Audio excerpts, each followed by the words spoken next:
تو آئیے ہم سٹارٹ کرتے ہیں. یہ سوال ہے کہ ٹیمپرری میرج یعنی کہ ایک ایسی شادی جو چند دنوں کی شادی ہے, ٹیمپرری شادی ہے, 5 دن, 2 دن, 5 گھنٹے, 1 ہفتہ, کیا ایسی ٹیمپرری شادی کی اجازت ہے اسلام میں کہ نہیں اجازت ہے, اور اس کے بعد مہیلا کا کیا ہوگا, یہ جو کہتی ہے.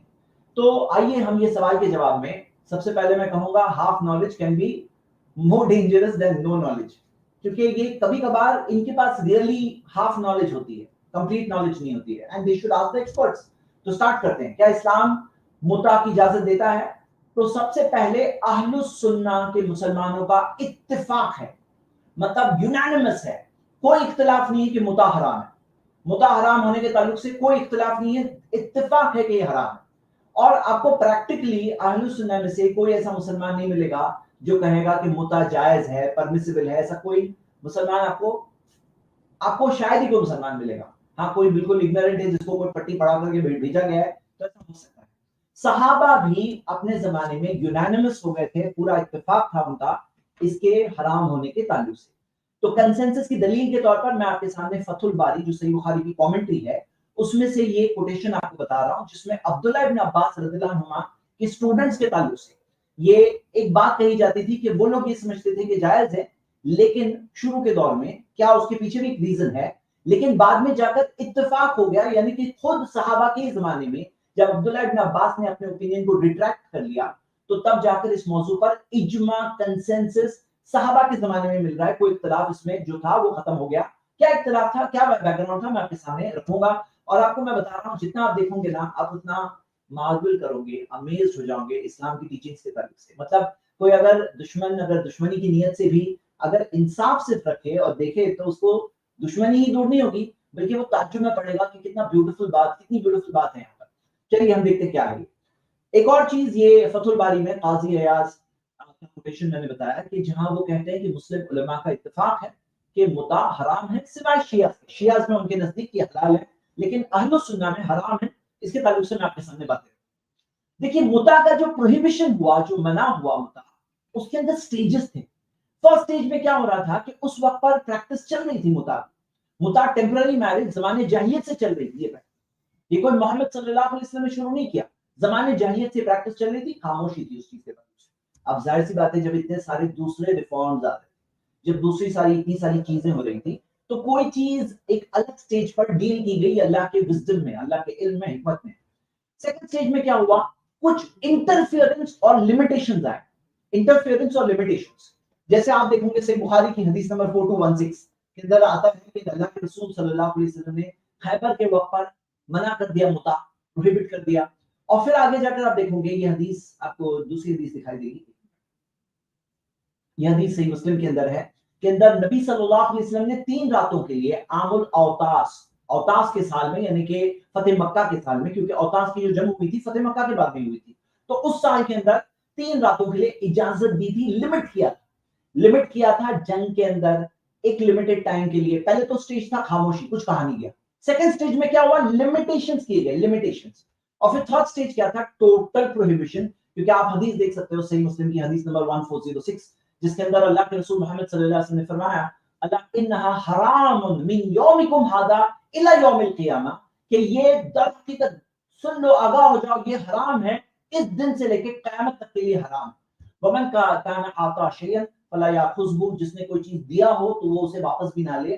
تو مطلب وہ حرام قیامت کے دن تک کے لیے کمپلیٹلی حرام کر دیا گیا. یہ ہے 3 سٹیجز. یہ 3 سٹیجز میں متع کا پروہیبیشن ہوا. تو سوال کیا ابھی الاؤڈ ہے؟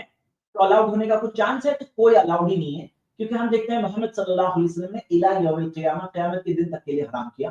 اور آگے ایک ایسا سٹیج بھی آیا جیسے ہم دیکھتے ہیں عبداللہ ابن زبیر رضی اللہ عنہ جن کی خلافت تھی حجاز کے ایریا میں, جن کی حکومت تھی, تو ہم دیکھتے ہیں کہ انہوں نے ان سے یہ سٹیٹمنٹ بھی مل رہا ہے کہ اگر کوئی متع کرے گا تو میں اسے سنسار کرنے کی سزا دوں گا, جو اسلام میں اڈلٹری کی سزا ہے, یعنی کہ زنا کی سزا ہے, بغیر میرج کے ریلیشن شپ کوئی میرڈ پرسن اگر کرتا ہے اس کی سزا ہے, یعنی وہ سزا متع کے لیے انہوں نے اناؤنس کرنے. یہ سٹیٹمنٹ ان کا موجود ہے, ہمیں ملتا ہے صحیح مسلم کے اندر حدیث نمبر 1406 کے. اب کئی سارے ریفارمز ٹیک پلیس ہو رہے تھے, بلیفز کا کریکشن تھا, لوگوں کے عقیدے بلیف صحیح ہو رہے تھے. شراب کا پروہیبیشن سٹیجز میں آیا, جوئے کا پروہیبیشن ہم دیکھتے ہیں سٹیجز میں آیا. ہاں ایک منٹ ہولڈ کریں, ایک منٹ سر, کچھ ٹیکنیکل ایشو ہے.